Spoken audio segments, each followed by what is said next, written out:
Welcome back to the show. January is Cervical Health Awareness Month, the perfect time to remind all women of the importance of continuing routine exams despite the ongoing pandemic. Here with more on how cervical cancer can be prevented with regular screenings and the HPV vaccine is Dr. Abigail Zermano, gynecological oncologist with UT Physicians. Welcome to you. Thanks so much for being here. Yes, thank you so much for having me. This is such an important conversation, and we should note too, before we get into all the details, we talk about cervical cancer, the symptoms can be really kind of vague, right? We think of maybe irregular bleeding, some pain, but virtually women can be symptom-free when they're going through this. Absolutely. A lot of women with cervical cancer don't have any symptoms until they're at advanced stages. And so that's why cervical cancer screening is so important, so that we diagnose cervical precancer that can be treated so it never becomes cancer.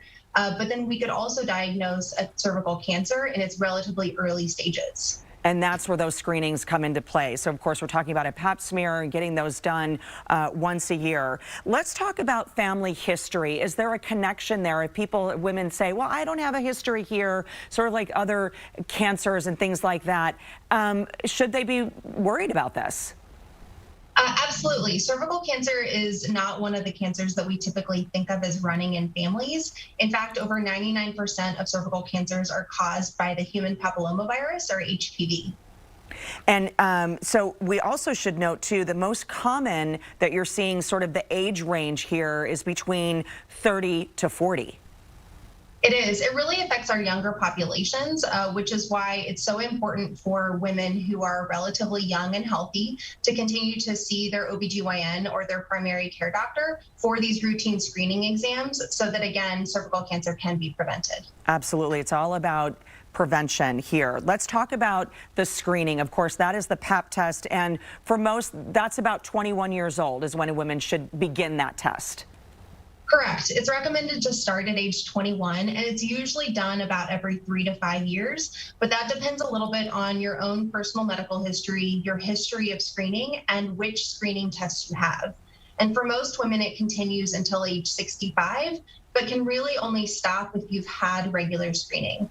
About 20% of cervical cancer is diagnosed in women over age 65, but that's mostly in women who didn't have regular screening beforehand. Dr. Zamorano, you keep mentioning the screening, and I think this is a really great point to bring home, is that screening allows us to have sort of that baseline to see whether there's changes, and that's super important with something like cervical cancer, where you could maybe have something going on but have no symptoms.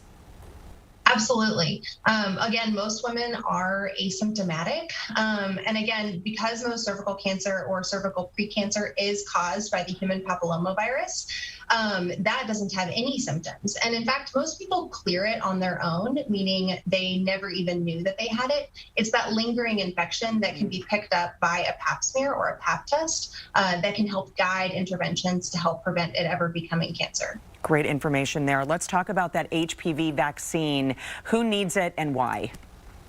So it's recommended for both men and women, boys and girls, from age 9 to 45.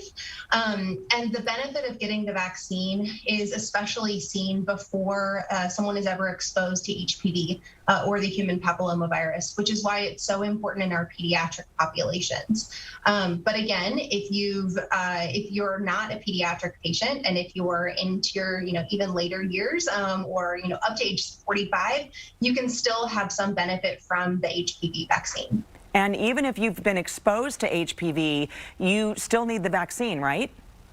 Yes, absolutely. The vaccine does prevent against 9 high-risk strains, and it's possible that even if you've been exposed, if you've had a positive HPV test at some point in your life, you might still gain, again, some benefit from the vaccine from those other high-risk strains. Dr. Abigail Zamorano, thank you so much for joining us today from UT Physicians. Great information, and bottom line is get those screenings.